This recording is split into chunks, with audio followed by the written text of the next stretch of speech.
Toshkent, Yangi hayot, Chortoq mahallada joylashgan 2,5 sotug'da mana shunaqangi yevro remont qurilgan uyimizni hozir obzorini boshlaymiz. Mana shu eshikdan kiraverish, mana shu darvozaxonasi, mashin qo'yadigan joyi bor.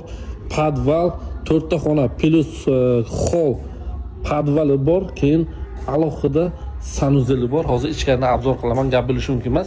2,5 sotug'da mana shuncha narsani sig'dira olishgan, gap bilish mumkin emas. Narxi va shu budjetni deyaptilar akamiz. Narxi 95 ming, yana sunnatiga muvofiq ozgina savdosi bor deyaptilar. Kimga qiziq bo'lsa, videoni oxirigacha ko'ring. Tashqari eshikdan kiraversa, saraza mana shu yerga bizlarni hol kutib oladi, gap bilish mumkin emas. Bu ham juda ham baland, 3 metrdan ziyod, 3,5 metr.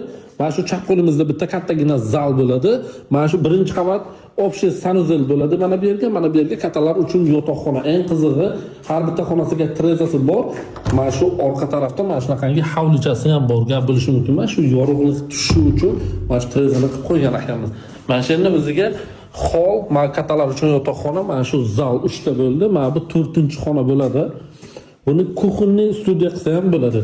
Va mana bu yerga yana bitta alohida yana bitta xona, mana bu yer yana bitta sanuzel bo'ladi. Kimga mana shu xona qiziq bo'lsa, Toshkent shahardan uy qidirib yotgan aka opalarga mana shu videoni tashlab qo'yasizlar. Narxi 95 ming, yana ozgina savdosi ham bor.